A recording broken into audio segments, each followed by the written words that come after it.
Apocalyptic Super Farm. Chapter 51-60. Chapter 51. Trader Jerky-chan. Jerky-chan's car traveled along a secluded path away from the town. After nearly 10 minutes, he stopped at the entrance of an old-fashioned hotel. This used to be a long-distance bus service area. Due to road reconstruction, business dwindled, and gradually, it became desolate. Supporting facilities such as gas stations and restaurants were closed, leaving only a temporary lodging hotel. The criminals Jerky-chan once tracked were staying in this hotel. The location here was strategic, with only a straight road ahead and expansive mountains behind, making it easy to defend and hard to attack.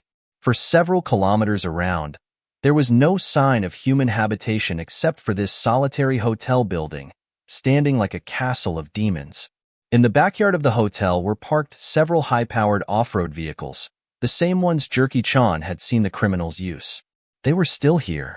Jerky-chan swallowed hard, intense fear causing him to tremble uncontrollably. He glanced at the watch on his wrist and then at the hotel's entrance, finally gritting his teeth and pushing open the car door. As soon as he stepped out, a chill swept over him. At that moment, there was a sudden gunshot. A flash of fire, and dust rose from the ground less than half a meter in front of Jerky-chan. Ah! Jerky-chan screamed in terror. If that shot had been a little off, it would have hit him directly. The criminals had spotted him. Stay right there. Along with the gunshot, a sinister voice rang out. Jerky-chan hastily raised both hands, his legs shaking as he stood frozen in place. Two burly men in woolen coats, wearing dark sunglasses and each holding a shotgun nearly 5 feet long, emerged from behind the hotel's perimeter walls. They were the lookout criminals. The shotgun muzzles were aimed menacingly at Jerky-chan's head, one of them still emitting white smoke. The two men moved quickly, covering the distance in a few large strides. The one on the left, missing his left ear and with fierce scars on his face, grabbed Jerky-chan by the hair and brutally shoved the shotgun's muzzle into his mouth, demanding harshly, "You found your way here. Are you military police? Or a detective?" Jerky-chan shook his head repeatedly, trying to speak through the barrel in his mouth. I'm not military police. I have something. I need to see your leader."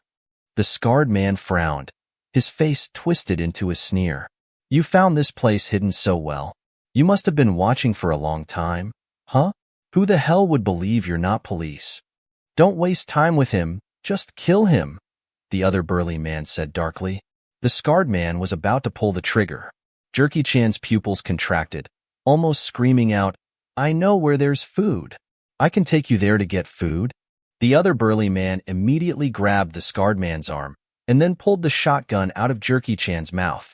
He looked at Jerky-chan with some surprise, saying coldly, "Do you know what happens if we find out you're lying?" Who? Jerky-chan gasped heavily, then looked up at the two men. "I do have some information, but I need to speak to your leader, otherwise, I won't say a word." The scarred man and the other man exchanged glances, pondering for a moment. Then, the scarred man slung the shotgun behind his back again and warned ominously, "If we find out you have ulterior motives, you'll regret being born into this world." Jerky-chan breathed a sigh of relief. He knew he wasn't going to die right away. Jerky-chan was escorted by the two burly men into the hotel. Pushing open the door, Jerky-chan saw 7 or 8 fierce-looking criminals sitting in the hotel lounge, cleaning their shotguns. When they saw Jerky-chan being brought in, their expressions changed instantly. "Who the hell is this guy? Frank, why did you bring an outsider in? Has our location been compromised? Kill him, and we'll move out immediately." The surroundings erupted into a clamor filled with malicious intent, pushing Jerky-chan's already weak courage closer to the brink of collapse. "Shut up, all of you!" The scarred man shouted in irritation, then frowned at the group. "He says he has a way to get food and wants to see the boss." The group burst into laughter. "Just him? A coward who can't even stand straight. You actually believe him? Maybe this is just a delaying tactic.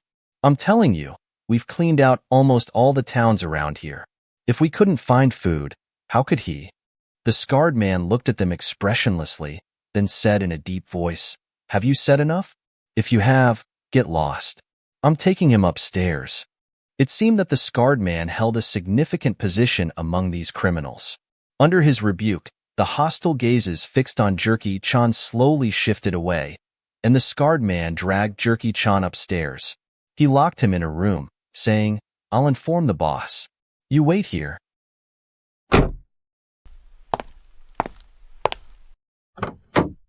The door closed. Soon, footsteps echoed in the corridor, and the door was pushed open again. The scarred man and a blonde, blue-eyed foreigner entered. Judging by their posture, it was clear that the foreigner was the leader.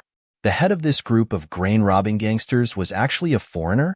"This is our leader, Mr. Wells," the scarred man said to Jerky-chan in a low voice. "Do you have a channel to get food?" Wells spoke fluent Mandarin. He sat opposite Jerky-chan, casually propped his legs on the table, and said softly, "Tell me, if what you say is true, I'll spare your life. And after getting the food, I'll even give you a share." Jerky-chan licked his lips, then suddenly raised his hand and pointed to the notebook and pen placed beside Wells. Despite that, he continued speaking to Wells. "Thank you, Mr. Wells. I will tell you everything I know." Seeing this, Wells frowned but suddenly seemed to realize something. He picked up the notebook and pen and placed them gently in front of Jerky-chan. "What's this place?" Wells continued in a deliberate, slow pace. Jerky-chan flipped open the notebook and quickly wrote something down with the pen. While doing so, he replied to Wells, "It's a farm. There's at least a dozen tons of food stored in the warehouse. If you don't believe me, you can send someone to investigate." At this point, Jerky-chan suddenly picked up the notebook and pushed what he had just written in front of Wells. Wells lowered his head and saw his face suddenly turn pale. Written clearly in the notebook was, "Someone is planning to ambush you. They sent me here to spread false information. There's no food, just a group of people wanting to kill you." Jerky-chan held the notebook in one hand and desperately pointed to the watch on his wrist with the other, indicating that he was currently under control. Wells's face contorted, but then he burst out laughing. Good. Your information is very useful. I will reward you handsomely for this." Chapter 52. The Real Ambush Location. 30 minutes later, the doors of the inn were pushed open again. A group of armed bandits drove out of the backyard in their off-road vehicles, with Wells carrying Jerky-chan sitting in the back seat of the second car. They were still conversing, but each of them was writing and drawing in their own notebooks. The content of their conversation was merely to let Hiroshi hear, but the words written in the notebooks were their true exchange. "So, those people are all ambushed around the farm, ready to surround us after we arrive? There won't be any police among them, right?" Wells wrote on the notebook. "Absolutely not. They're just residents from the town, with combat effectiveness close to zero," Jerky-chan flattered, writing on the notebook. "From what I know, recently, many people in the town are dissatisfied with you and your brothers for snatching food and are preparing to unite against you." Wells turned his face and saw the words Jerky-chan wrote, his face darkening. "Now, most of the South City police have been dispatched to support the borderline. You can take this opportunity to teach a lesson to all the towns around South City. They will never dare to resist you again. You are the emperor here." Jerky-chan added on the notebook, "I am willing to serve you and be your most loyal lackey. We will start our plan from killing those led by Hiroshi." Wells stared at the notebook with a fierce and crazy killing intent. He snatched the notebook and then wrote a line of English letters on it. "Kill them all." Jerky-chan recognized the meaning behind these words. Hiroshi sat on a mound, and in front of him were more than a dozen men who looked nervous and even trembling. They were divided into two teams, holding sophisticated firearms in their hands, wearing earphones for communication, and wearing armbands marked with numbers. They were the ordinary citizens who used to be farmers and merchants. They had a new name since yesterday. Self-Defense Team. "Are you scared?" Hiroshi asked softly. The members of the self-defense team did not answer, but through their body movements, it was not difficult to imagine their feelings at the moment. They were originally law-abiding citizens, but now they were forced to pick up guns and fight against a group of fierce bandits. Anyone who suddenly faces such a big change in life will inevitably feel fear. Now, There were 18 people standing in front of Hiroshi, including Jimmy. There were 5 or 6 fewer people than in the warehouse last night. Those 5 or 6 people who did not show up today were thinking that the danger of confronting bandits was too great after the blood cooled down last night. So when Jimmy gathered people this morning, they pretended to have caught a cold and were seriously ill, feeling weak all over their bodies and unable to participate in the battle. Hiroshi had already anticipated this situation. After all, these people were not specially trained soldiers, and fear and retreat were normal reactions. Those 5 or 6 people who did not show up were also excluded from Hiroshi's plan. Have some alcohol. Jimmy came over with 2 bottles of tequila, violently unscrewed the cap, put his mouth to the bottle, and drank 2 mouthfuls. He then handed the bottle to the next person. It can keep out the cold and strengthen your courage. Hiroshi looked at Jimmy with some surprise. He didn't expect this rough-looking man to have such a delicate heart. Alcohol can indeed boost courage. Even in ancient times, there was a saying that after drinking 3 cups of alcohol, one could dare to go fight a bear. 2 bottles of alcohol were passed among the 2 teams, and in this cold weather and tense situation, everyone wanted to use alcohol to dispel their fear. As the strong liquor entered their throats, first came a spicy sensation, as if a fire spread directly to the stomach, and then the whole body warmed up. In such cold weather, being able to drink a few sips of alcohol was indeed a rare enjoyment. At this moment, the faces of the members of the 2 self-defense teams were slightly red. Although there was still tension in their eyes, the sense of fear had diminished a lot, and even their bodies began to stabilize, no longer trembling. "Boss Hiroshi, why don't you have a sip?" Jimmy came over, holding a bottle of alcohol, and smiled foolishly. "It can warm you up and boost your morale." "I don't need it." Hiroshi shook his head. Although alcohol could boost the morale of soldiers, a commander had to maintain a clear mind on the battlefield. Therefore, Hiroshi did not allow anything to numb his nerves and affect his judgment. "Then I'll finish the rest of this little bit." Jimmy raised the bottle of alcohol, drank the remaining liquor in the bottle, and then burped contentedly. "This alcohol is really strong enough. As the old saying goes, now I dare to fight with those fierce bandits even with a knife." Hiroshi smiled. He suddenly remembered an old joke about drinking. "Before drinking, I am from South City. After drinking, South City is mine." Alcohol could indeed boost courage, but it could also inflate one's ego. Better to drink less. "Boss Hiroshi, do you think Jerky-chan can lure those bastards into the trap?" Jimmy squatted next to Hiroshi, asking with some worry, "I'm afraid they will see some flaws." Hiroshi smiled with a cruel smile. "Don't worry, everything is under my control." Just then, a voice came through the earphones of many position members. "They're coming. The convoy is coming." It was the voice of the lookout member. Hiroshi immediately waved his hand and said through the earphones, "Get into position. Get ready." The 18 team members dispersed quickly, moving swiftly to ambush on both sides of the road. Their gray-brown coats blended with the decaying bushes, making it impossible to distinguish them without careful observation. Yes, Hiroshi never intended to believe in Jerky-chan from the beginning. Jerky-chan was just a cannon fodder sent to death by Hiroshi. Therefore, Hiroshi didn't tell Jerky-chan the truth at all, and no matter what Jerky-chan said to those bandits in the inn, it wouldn't affect the outcome. The bandits would eventually leave the inn, and if Jerky-chan followed Hiroshi's instructions, the bandits would go to the farm to steal food. If Jerky-chan betrayed Hiroshi, the bandits would still think the battle was near the farm and wouldn't expect Hiroshi to ambush them on the way out of their stronghold. Jerky-chan thought he could outsmart Hiroshi once, but he didn't expect that everything he did was already in Hiroshi's mind through the monitoring guards, and thus sealed the fate of Jerky-chan. Chapter 53. The assassination begins. Soon, heavy diesel engines roared from the end of the road. Hiroshi and his militia tensed, their breaths instinctively lowered, eyes fixed on the direction of the approaching sound. Soon, 5 modified pickup trucks and SUVs appeared in their sight, their front and rear bumpers covered with iron plates. The sight sent a shiver down everyone's spine. If these 5 vehicles were fully loaded, there would be at least 23 or 24 people. Numerically, Hiroshi's side was not superior. But he wasn't panicking, because he had an ace up his sleeve.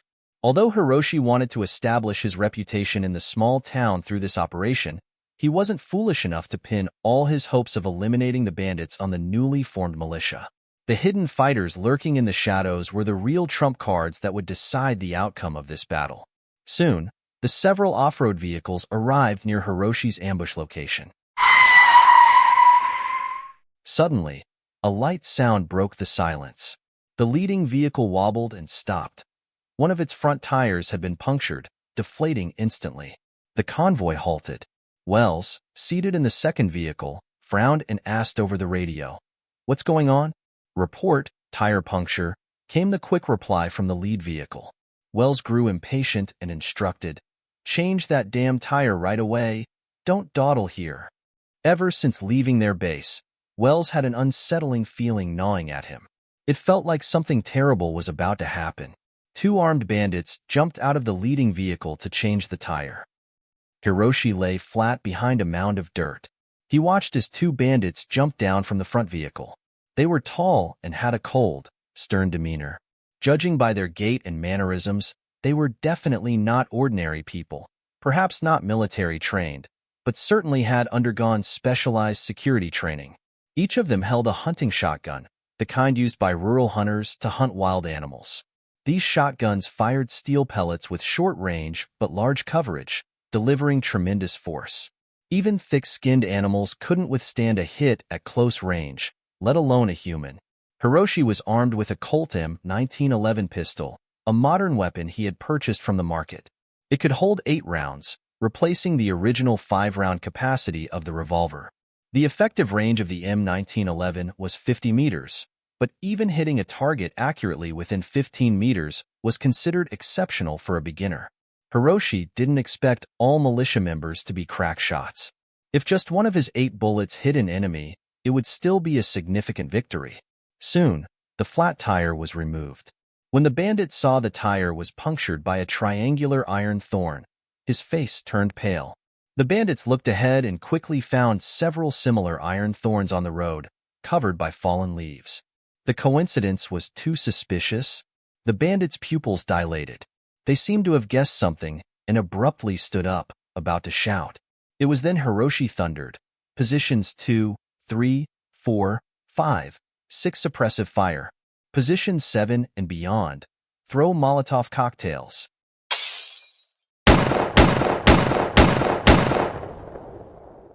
In an instant, Hiroshi aimed his pistol at one of the bandits' heads and squeezed the trigger. 2 almost simultaneous gunshots rang out.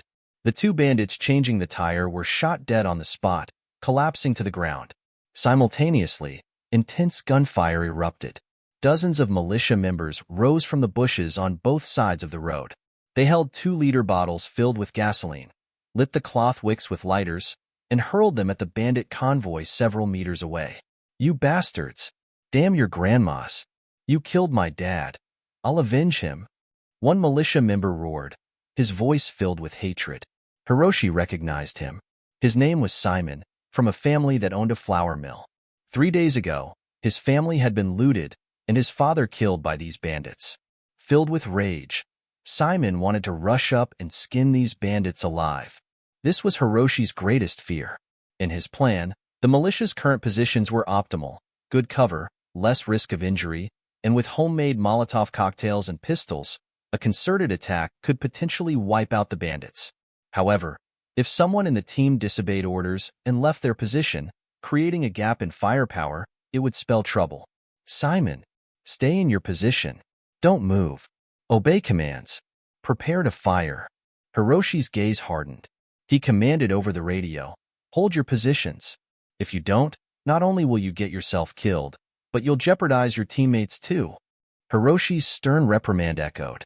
The moment the bandit's car door opened, a bullet from an unseen sniper instantly blew his head apart. Sniper? How the hell is there a sniper? How are we supposed to fight this? The bandits cried out in a panicked, pleading tone. At that moment, the militia members unleashed a frenzy of gunfire. In an instant, several off-road vehicles turned into honeycombs of bullet holes. To close the door was to burn in the flames. To open it was to face bullets. The bandits were being driven mad. Chapter 54. Chase and Defeat. Thugs in Retreat. At that moment, a pitch-black barrel emerged from the charred window of the car, and in a flash of fire, countless steel pellets sprayed out. Ouch! A militia member, standing too close, was grazed on the shoulder by the hail of steel pellets, blood instantly soaking through his shirt. His two comrades immediately dragged him behind a nearby pile of dirt, ceasing fire, and the pressure on the thugs eased. Wells glared fiercely, kicking open the car door and positioning Ch51-60 protectively behind him. He leapt down from the nearly incinerated vehicle. Following close behind were the remaining 13 or 14 thugs, also scrambling out of their vehicles, fleeing madly towards their base camp. In the brief skirmish lasting barely a minute, nearly half of their numbers were lost. Some were cut down by stray bullets, others burnt to charcoal. Even the toughest thugs, after witnessing such carnage, felt their psychological defenses crumbling. They dared not continue the fight against Hiroshi, unsure of just how many cards he had left up his sleeve. The unknown was always the most terrifying. You lying son of a bitch. Didn't you say their ambush was near the farm? Didn't you say they were a bunch of zero combat capacity losers?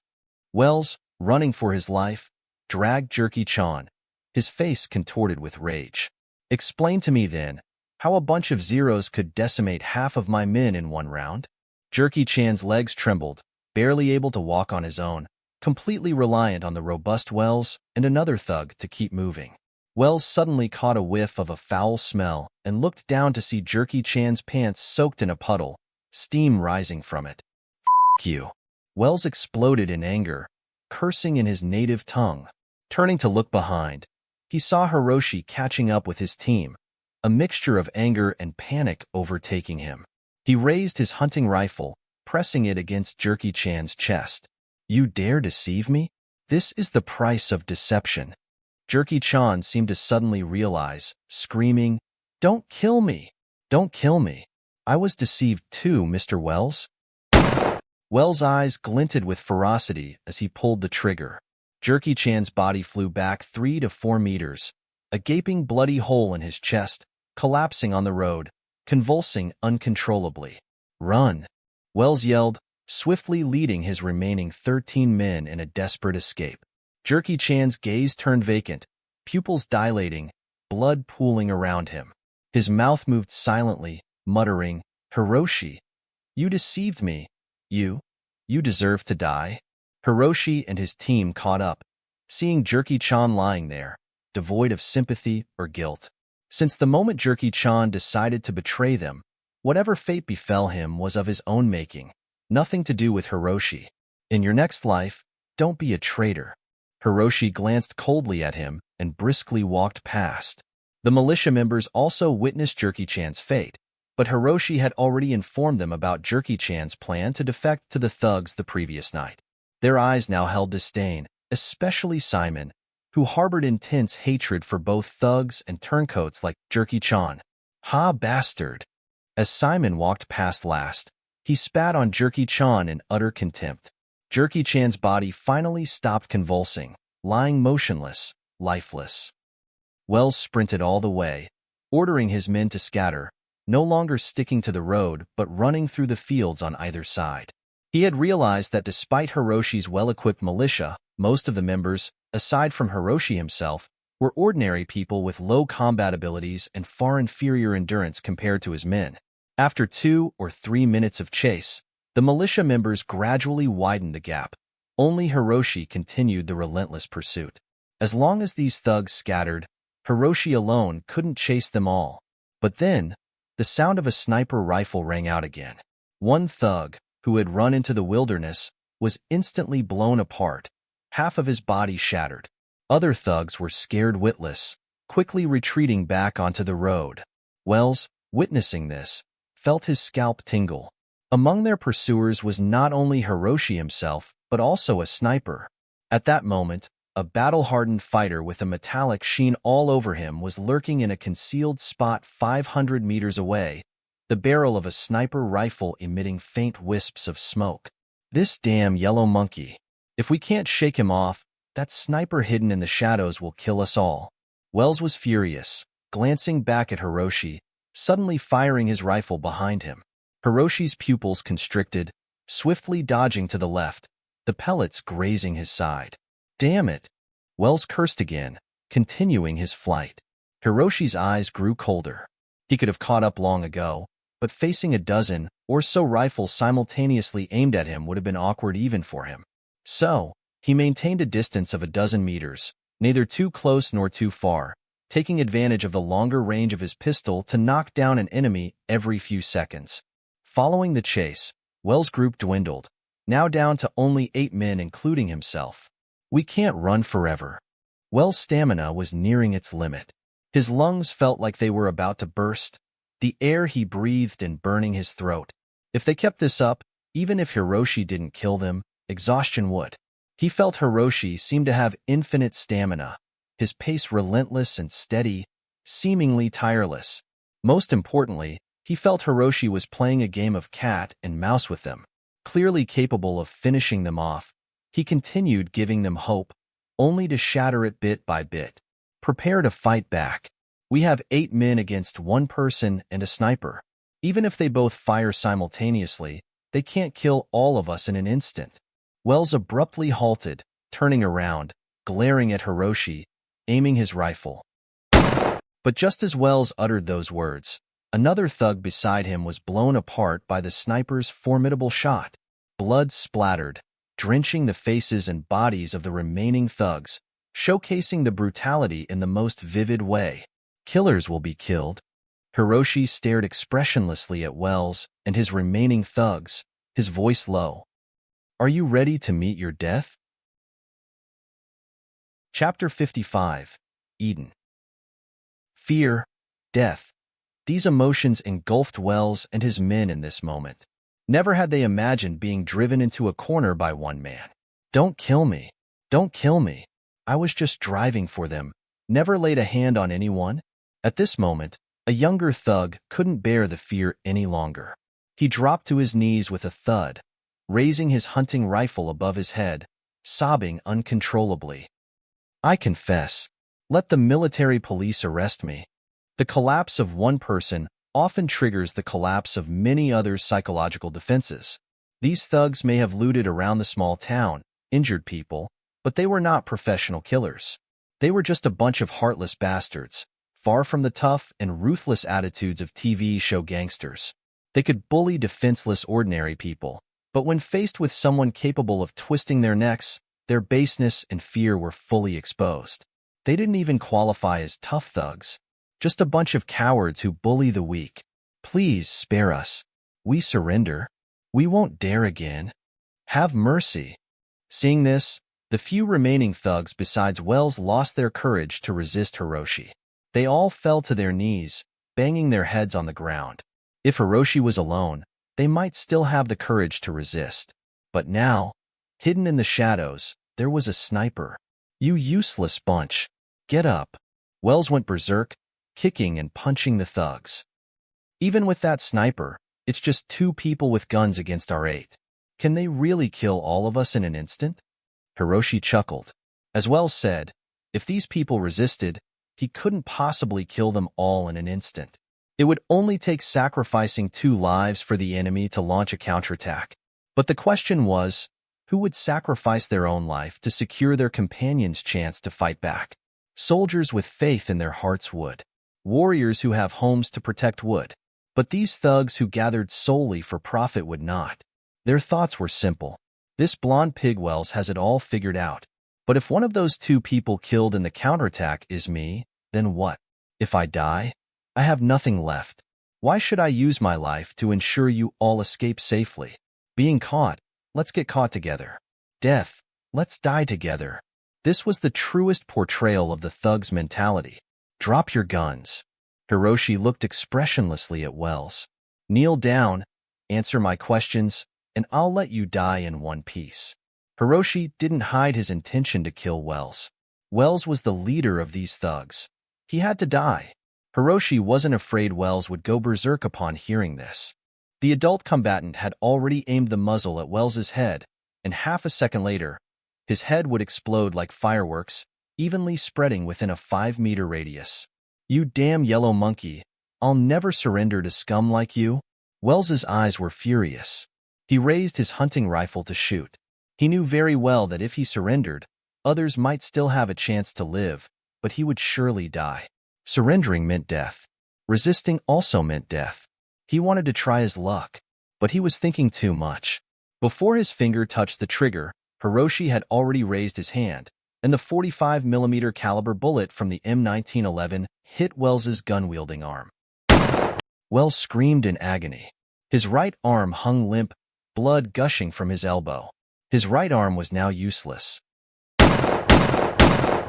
Hiroshi reloaded, firing 3 more shots that accurately hit Wells's knees and his other arm. Wells fell backward, his limbs broken. He twisted on the ground like a worm, screaming in agony. The sound was so horrifying. It instilled fear in those thugs who were barely standing. They trembled violently, hands clutching their heads like quails burying their heads in their pants, shivering. "Now, are you willing to cooperate? Answer my questions?"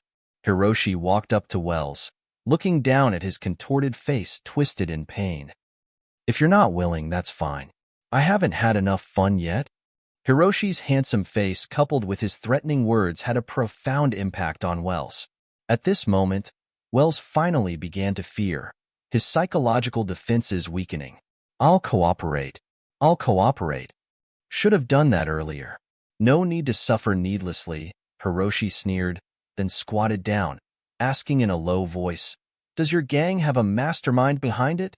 Hiroshi wasn't particularly afraid of a small-scale food-looting gang, but he feared it might be part of a larger organization. "I only communicate with my direct superior. I don't know who the real boss is." Wells gritted his teeth through the pain, his face pale. "He provides us weapons, assigns tasks. There are at least dozens of gangs like ours in East River Province." Hiroshi's heart sank at the mention of this. The worst-case scenario had arrived. This was a large-scale organized crime group, structured and hierarchical. The lowest-level grunts like Wells didn't even know who their real boss was, just their immediate superior. This level of secrecy was beyond what an ordinary criminal organization could achieve. "After looting, where were you planning to transport the food?" Hiroshi narrowed his eyes. "H-City." Wells gritted his teeth. "After completing the mission, we were going to deliver the food to H-City. There's a cargo ship waiting at the port." H-City was a coastal city on the edge of East River Province. Just across the sea, they can get to the edge of the European Union. Hiroshi suddenly seemed to understand something. This food might be intended for export. "Did your superior ever mention the purpose of this food?" Hiroshi asked in a low voice. Wells hesitated, seemingly considering the importance of this information. Frowning, Hiroshi pressed the barrel of the gun hard against the wound on Wells's right arm. Instantly, Wells screamed like a slaughtered pig. "Eaten." Wells's forehead was covered in cold sweat, shouting, "He mentioned this word accidentally, but I really don't know the specific purpose." Chapter 56, Judgment. "Eaten," spoken by Wells, plunged Hiroshi into deep thought. In the Old Testament of the Bible, it is recorded that God created the ancestors of humanity, Adam and then Eve from Adam's rib, in his own image. He placed this man and woman in the Garden of Eden. Eden, in the original text of the Bible, means paradise, referring to the garden created by God for Adam and Eve, later used metaphorically to denote a happy and ideal living environment. According to legend, Eden was adorned with gold, pearls, and onyx stones scattered across its grounds. Various trees sprouted from the earth, blossoming with exotic flowers. The fruits on these trees were edible, and within the garden were the tree of life and the tree of the knowledge of good and evil. Rivers flowed through Eden, splitting into 4. The Pishon, encircling the entire land of Havilah. The Gan, encircling the entire land of Cush. The Tigris flowed east of Assyria, and the Euphrates. As a gift from God, there was no rain in Eden. Instead, the land was irrigated and fertile, ensuring abundant harvests. In short, It was a paradise that everyone dreams of, where any desire could be fulfilled. But the world had undergone cataclysmic changes since then. Resources were scarce, and everywhere was plagued by cold and famine. Surviving was already a struggle, so how could such a place as Eden, with its abundance of resources, exist in the world? Suddenly, Hiroshi seemed to realize something, and cold sweat trickled down his forehead. Perhaps what Wells' superior mentioned wasn't an existing Eden somewhere in the world, but rather their intention to create such a paradise. In a world plagued by scarcity, all they needed to do was seize ample food and resources, transport them to a remote location, fortify it with defenses, and isolate themselves from the world outside. Those inside the walls would enjoy all the rare resources and food, shielded from the hardships faced by the rest of the world. For them, it would indeed be a dreamlike Eden. Hiroshi was startled by his own thoughts, but the more he pondered, the more plausible it seemed. Why else would they transport the seized grain from South City to H City and ship it overseas? It must be destined for foreign lands, perhaps even preparing for conflict with the European Union, currently at odds with the Federation. Who is your superior? Hiroshi asked in a low voice. He is called David Noel, but I can't contact him directly. All our communications have been initiated by him. Wells took a deep breath and continued slowly. You won't find him. Although he has been remotely controlling my work, I suspect he's not even in the Federation. He's likely in the European Union. These Federation people I hired temporarily. If I'm at the bottom of the group, then they're nothing more than cannon fodder. Haha. Exactly. They were transporting the grain to the European Union, and the headquarters of this criminal gang was likely somewhere in the EU, making it an international criminal organization. Besides seizing grain, they might be after other crucial resources too. Hiroshi gritted his teeth. Though there was currently no major food shortage within the Federation, tensions were escalating with the European Union. It wouldn't be long before various confrontations erupted. As the ancient saying goes, feed the horses before moving the troops, emphasizing the indispensable nature of food in conflicts between nations. And now these criminals, instead of benefiting their own people within the Federation, were planning to transport the seized grain to the EU. Unacceptable. Do you know that the Federation is about to go to war with the European Union? Hiroshi looked expressionlessly at the few thugs kneeling beside him, their dark hair and brown skin unmistakably of Federation origin. You carry the blood of the Federation in your veins. Yet you're helping these Europeans rob our people's food. Are you still worthy to call yourselves human? The Federation thugs looked extremely ashamed at his words, bowing their heads in silence. The Federation has been working tirelessly to stabilize the situation, distributing relief supplies to prevent anyone from starving to death. Maybe you and your families have also received those rations, but unfortunately, the country's relief efforts have been feeding a bunch of wolf cubs like you. Hiroshi berated mercilessly, his voice cutting like a knife. You all deserve to die. The Federation thugs were panic-stricken at his words, with two of them even breaking down in tears. I lost my mind. Please give me a chance. I'll never be a lackey for foreigners again. Hiroshi took a deep breath. He wanted to say more, but intense footsteps and panting suddenly echoed behind him. The militia members had arrived. Their fate. Hiroshi stood up, addressing the militia members who had arrived. It's up to you. The militia members, with their bloodshot eyes filled with hatred, stared intensely at the kneeling criminals, their breathing becoming heavier. We're all Federation people. Can you spare us just this once? I'll kowtow to you. Whatever you want, we'll give it to you if we have it. Please. The criminals pleaded desperately, looking at the militia members who seemed ready to tear them apart, shivering uncontrollably.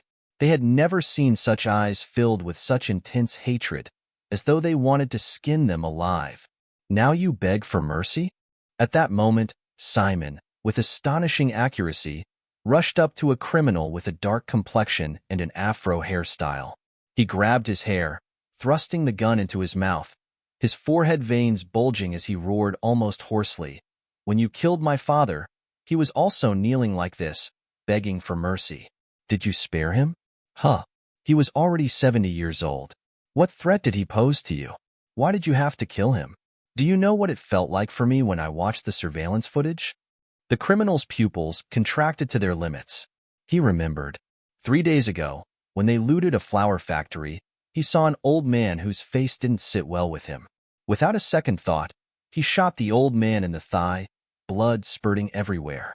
The old man knelt down, begging for mercy, but he was excited at that moment, relishing the feeling of controlling life and death. He threw a bunch of keys at him and made the old man crawl like a dog to retrieve them. The old man dragged his injured leg, struggling to pick up the keys, hope gleaming in his eyes. But the next moment, he still shot him. He never intended to spare him. Making the old man pick up the keys was merely a game of cat and mouse, a pleasure in giving hope and then destroying it with his own hands. I was just worried that you'd die in our first round of attacks. Simon's face was streaked with tears, contorted in anger as he pressed his face close to the criminal's ear. But the heavens have eyes, letting you live, giving me the chance to avenge him with my own hands. You fell into my hands, and I'll make you experience 100 times the horror of death. Chapter 57. Division. Hiroshi stood alone on the road, behind him echoing the chilling screams of agony. After a while, the screams subsided. The thugs had lost their humanity, their bestial nature unleashed, and they could never return to being law-abiding citizens.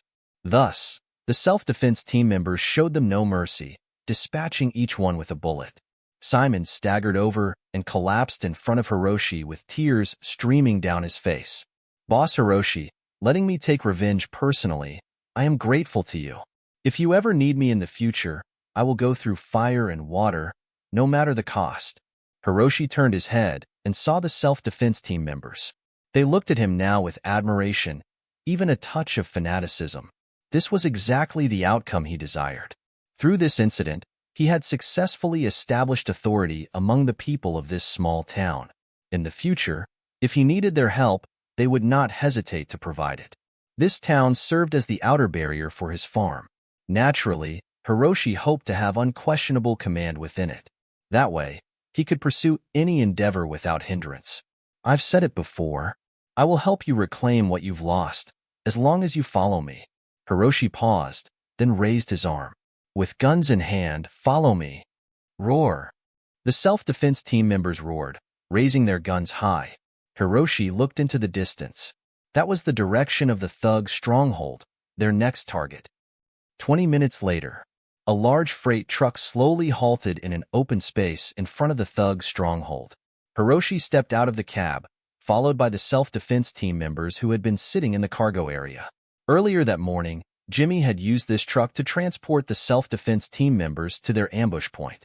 It had been parked 500 meters away from the ambush site until Wells and his men were dealt with.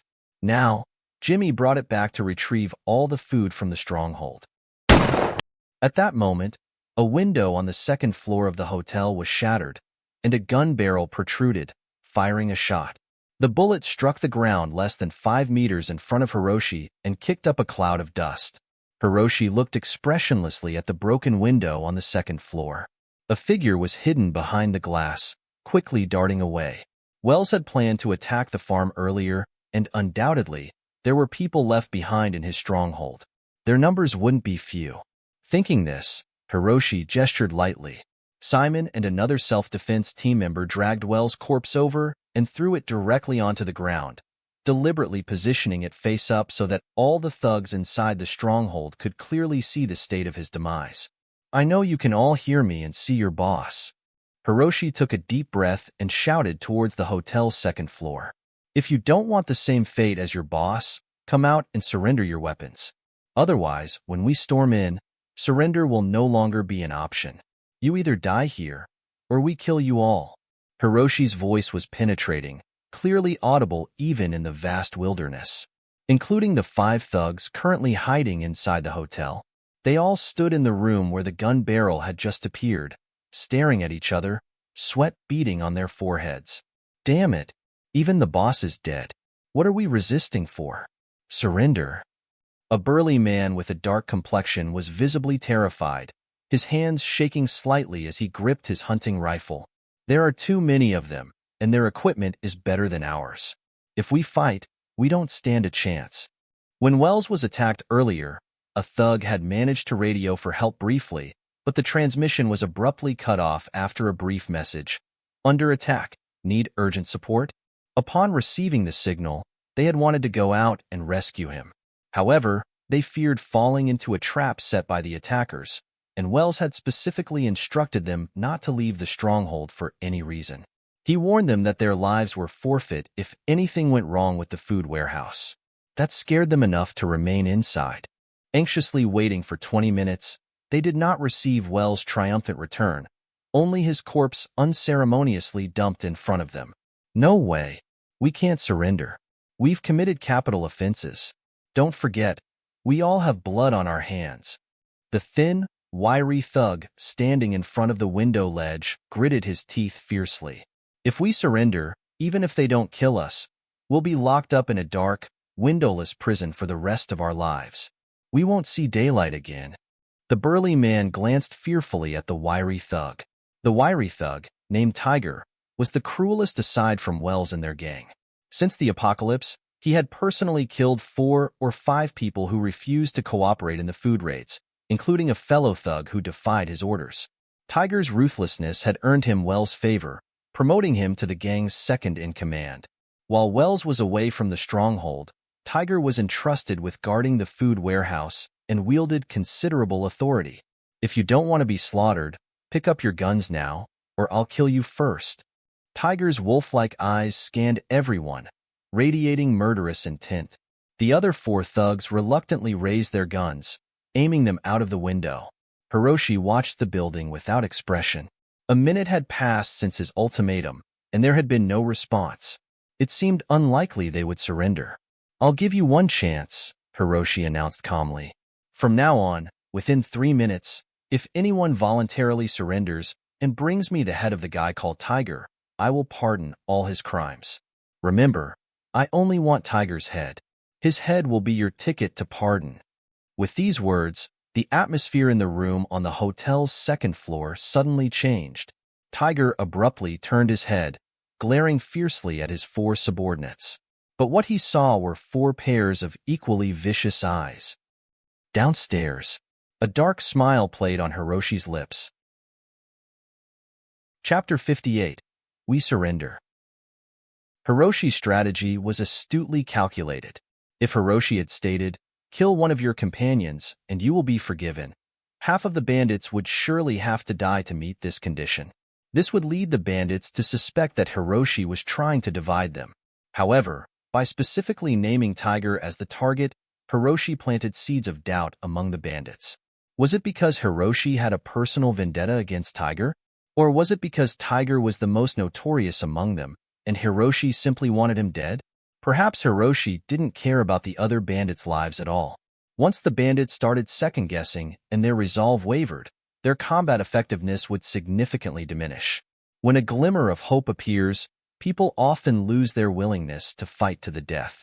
With just a few words, Hiroshi managed to dismantle the already shaky alliance among the bandits. Through video footage relayed by patrolling guards, Hiroshi was well aware of the situation on the second floor and Tiger's position among the bandits. Hiroshi knew that after seeing Wells' corpse, the bandits' resolve was already on the brink of collapse, held together only by Tiger's intimidating stance. If Tiger could be eliminated, the rest of the bandits would fall apart without a fight. Hiroshi stood there, silently calculating the success rate of his plan. Should be about 80%? Hiroshi muttered to himself, then laughed. No, it should be 90%. Hiroshi felt confident that his plan would work. From the bandits' perspective, facing a vastly outnumbered self-defense force, they had no advantage. If they fought, they would be utterly annihilated. But if they killed Tiger and gambled on the truth of Hiroshi's promise, they had a slim chance of survival. 2 choices lay before them: a 100% chance of death or a 50% chance. The choice should be obvious. Hiroshi glanced at his watch and then shouted, "You have 2 minutes and 30 seconds left." Upstairs in the hotel, the air was thick with the smell of gunpowder. Tiger stood by the window, holding a shotgun, his eyes scanning the 4 bandits around him like a hungry wolf. He snarled, Why are you looking at me? You can't seriously believe that bastard, can you? Do you really think he'll let you go?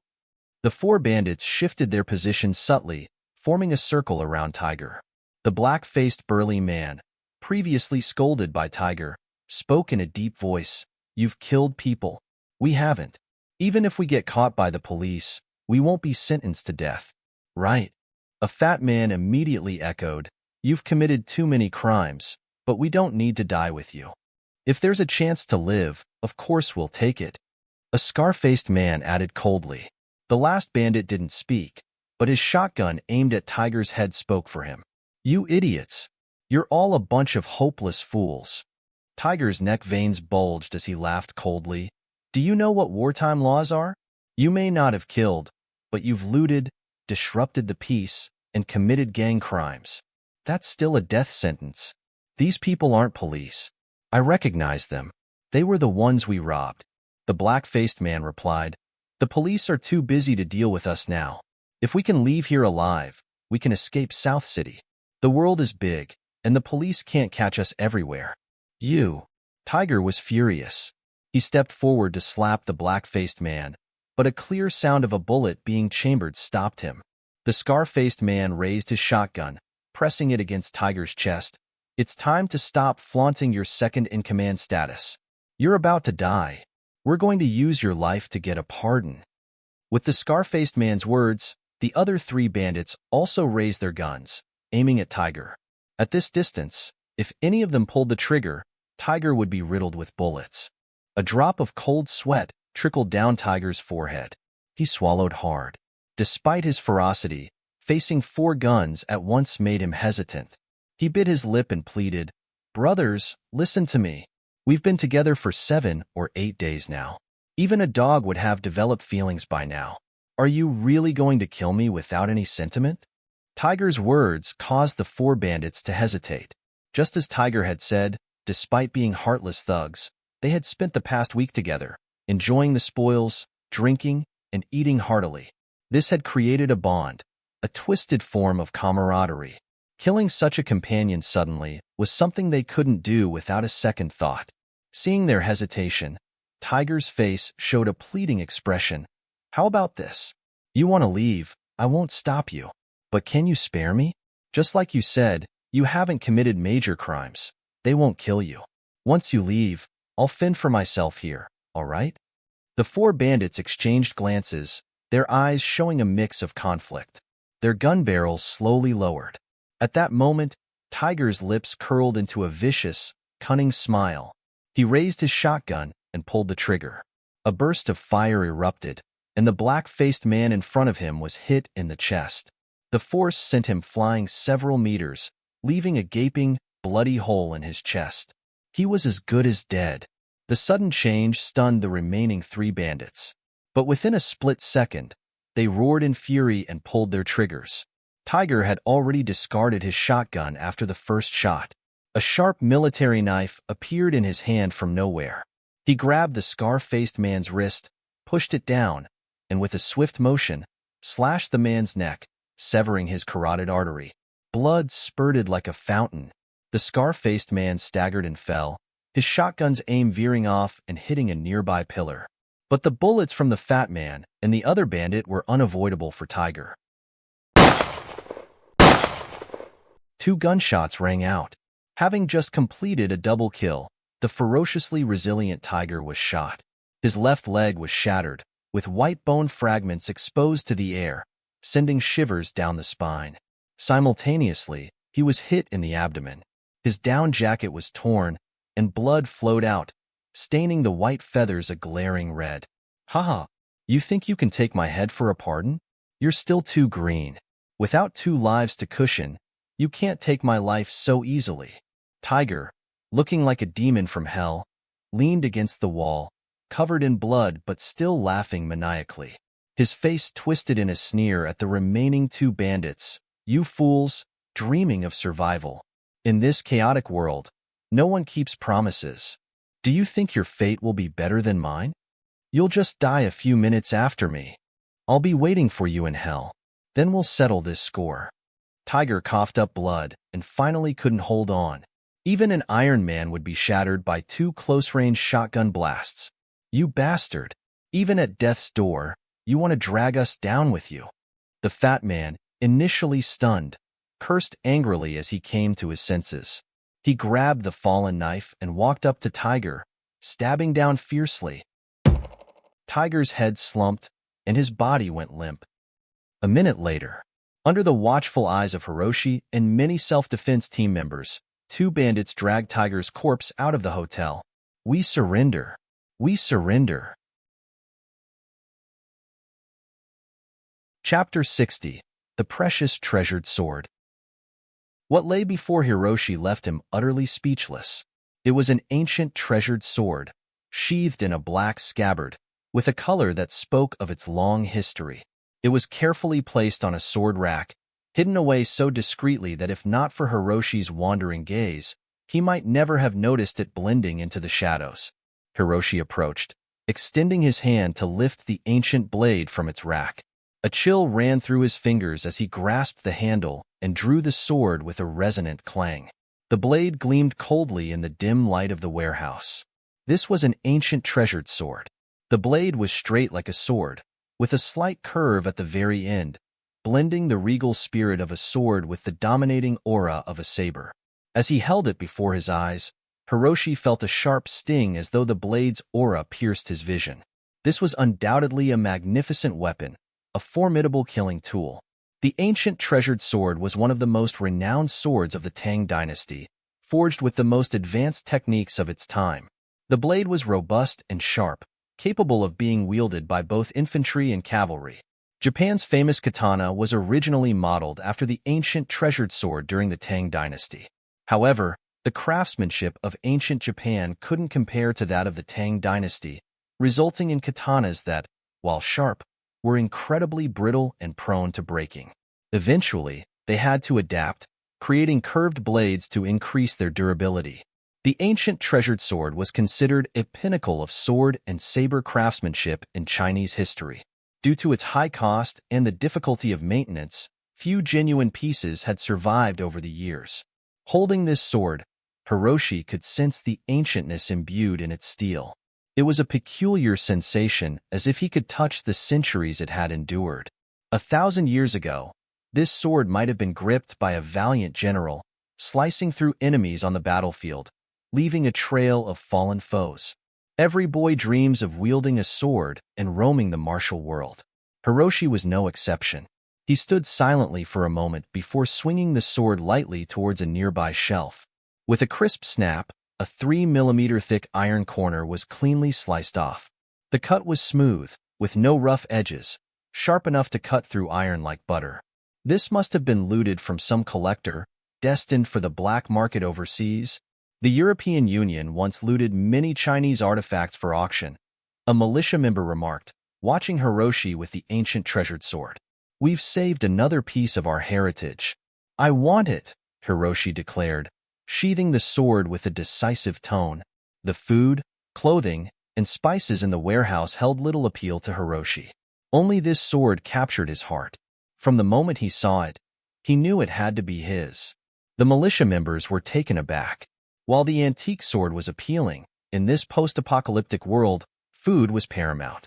They couldn't understand why Hiroshi would prioritize an old sword over essential supplies. They didn't realize that the ordinary food in the warehouse was merely animal feed on Hiroshi's farm. He, Kiko, and Benji were accustomed to high-quality, radiation-resistant food. Eating common food again would be nearly intolerable. Unbeknownst to Hiroshi, his choice of the sword instead of food was perceived as an act of selflessness by the militia. They believed he was foregoing the essentials out of consideration for their well-being. This display of integrity and greatness moved them deeply. In their eyes, Hiroshi, who had led them through life-and-death battles and reclaimed their food, was now relinquishing his share because of a mere antique. It was a gesture of such nobility that it made them all the more determined to honor him. Believing they understood his intent, the militia divided the warehouse's supplies evenly among themselves, setting aside the largest share for Hiroshi, an enormous pile of snacks, rice, and flour. Half an hour later, as Hiroshi stood outside examining the ancient treasured sword, he learned of the militia's decision. He couldn't help but smile wryly. Seeing their sincere expressions, he realized that declining further would only cause awkwardness. After a moment's silence, he accepted their offering. Though we've eliminated wells, we must remain vigilant. At nightfall, we'll transport the supplies home in batches, ensuring we remain hidden. We must also dispose of the bodies to prevent discovery. Even though they were bandits, we need to keep this operation secret to avoid retaliation, Hiroshi instructed firmly. Cleaning up after the battle was crucial. Our enemies were part of a large criminal organization. Wells Group is just one of many small factions in River East Province. If word gets out, they could send more to retaliate. Despite the remoteness of their location, they couldn't risk someone stumbling upon any traces.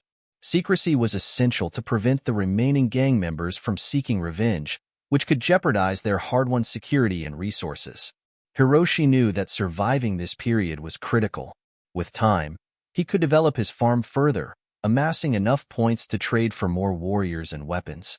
Soon, he could arm the entire town. If the enemies dared to return, no matter their numbers, Hiroshi would ensure they never left alive.